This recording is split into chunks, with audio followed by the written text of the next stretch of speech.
Bienvenue. Aujourd'hui, on s'attaque à une question qui est juste fondamentale, peut-être même la plus importante de toutes. Est-ce qu'on sera capable de nourrir toute la planète demain?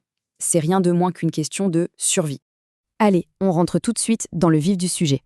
La question, elle paraît simple comme ça. Est-ce qu'on aura assez de nourriture pour tout le monde? Pour commencer à y répondre, le mieux, c'est de regarder les chiffres. Et le premier chiffre, le voilà, 3,2 gigatonnes. C'est la production mondiale de céréales qu'on prévoit pour 2034. Alors, pour se faire une idée, une gigatonne, c'est 1 milliard de tonnes. C'est juste colossal. Ça donne tout de suite l'échelle du défi qui nous attend. Bon, pour comprendre où on va, regardons d'abord les grandes projections mondiales. Celles-ci, elles s'appuient sur les données de deux organisations vraiment clés dans le domaine, l'OCDE et la FAO. Alors, la prévision de base, c'est une croissance assez constante. On s'attend à une augmentation de 1,1% par an. On peut voir ça comme le scénario de référence, celui sur lequel beaucoup de stratégies se basent. Mais la vraie question, c'est d'où est-ce qu'elle vient, cette croissance? Et la réponse est super intéressante. Cette augmentation, elle ne vient quasiment pas de la conquête de nouvelles terres agricoles. Non, la quasi-totalité de la croissance vient de l'amélioration des rendements. En d'autres termes, on apprend à produire plus, beaucoup plus, sur une même surface. D'accord, mais à quoi vont servir toutes ces céréales en plus? Eh bien, la demande est tirée par deux moteurs quasi équivalents. D'un côté, nourrir les humains, et de l'autre, nourrir les animaux d'élevage. Et si on regarde la carte du monde, c'est l'Asie qui va absorber plus de la moitié de toute cette nouvelle demande. Prenons un exemple plus concret. Regardons cette table sur la consommation de riz. Bon, l'Asie reste le plus gros consommateur en volume, ça, pas de surprise. Mais regardez bien la colonne du taux de croissance annuel. C'est en Afrique qu'il est le plus élevé, et de très loin.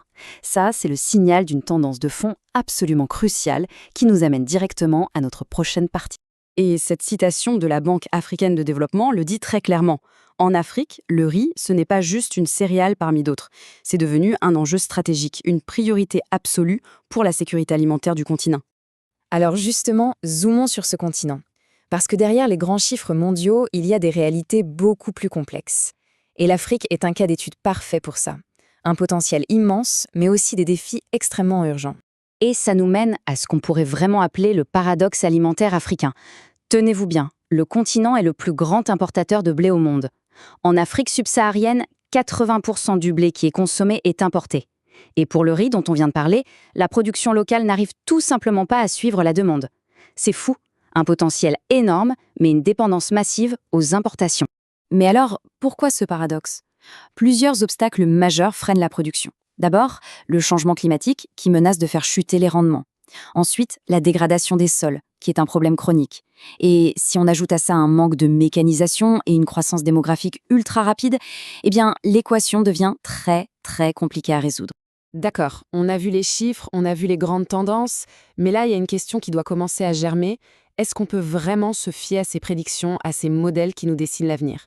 C'est le moment de prendre un peu de hauteur.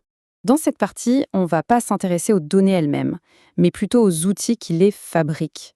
On va jeter un œil à l'intérieur de ces modèles économiques pour comprendre leurs limites. Alors, un modèle économique, c'est quoi au juste? En gros, c'est une simplification de la réalité, sous forme mathématique. Il est conçu pour prédire des futurs possibles, mais il le fait en se basant sur une série d'hypothèses. Et le mot-clé ici, c'est vraiment hypothèse. Et c'est là qu'on trouve les fameux angles morts de ces modèles. Par exemple, ils ont souvent sous-estimé la compétition féroce des biocarburants pour les terres agricoles. Ils ont aussi beaucoup de mal à intégrer toutes les incertitudes liées au changement climatique. Et surtout, ils oublient souvent le gaspillage alimentaire, qui représente quand même un tiers de toute la nourriture produite dans le monde. C'est énorme. Mais fait assez surprenant, malgré toutes ces limites, la plupart des modèles sont d'accord sur un point. Même si les prix alimentaires vont augmenter, ils ne devraient pas atteindre les sommets complètement fous qu'on a pu connaître récemment. C'est une nuance importante par rapport au discours parfois ambiant d'une explosion inévitable des prix. Puisque le futur n'est pas gravé dans le marbre, ça vaut le coup d'explorer les différentes voies qui s'offrent à nous. Parce que c'est ça le point crucial. L'avenir de notre alimentation, il dépendra avant tout de nos choix. Et pour commencer, regardez bien la puissance de l'investissement. L'écart est juste stupéfiant. D'un côté, si on investit massivement dans l'agriculture, les prix pourraient littéralement s'effondrer d'ici 2050. Mais de l'autre, si on n'investit pas assez, ils pourraient exploser de manière catastrophique avec des hausses de plus de 1000%.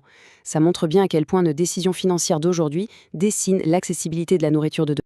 Et ce n'est pas qu'une question d'argent, c'est aussi une question de vision politique. Un monde très ouvert, avec une agriculture hyper industrielle, pourrait réduire la faim, mais au prix de dégâts environnementaux massifs.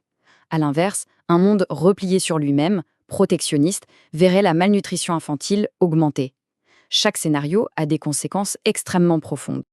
Alors, comment on passe de l'observation à l'action? La première chose, c'est de bien comprendre que ces modèles sont des boussoles, pas des cartes du destin. Ensuite, il faut se concentrer sur les leviers concrets. L'investissement, bien sûr, l'adaptation au climat, et enfin, il faut absolument s'attaquer aux grands problèmes de fond, comme le gaspillage. Finalement, toutes ces données, tous ces modèles, tous ces scénarios, ils convergent vers une conclusion assez claire. Tout porte à croire que notre capacité à nourrir le monde est moins une question de savoir-faire technique et beaucoup, beaucoup plus une question de volonté, à la fois politique et sociale. En fin de compte, toute cette analyse nous montre que la question a peut-être changé. La question, ce n'est plus de savoir si on peut nourrir la planète. La vraie question, c'est comment allons-nous choisir de le faire ?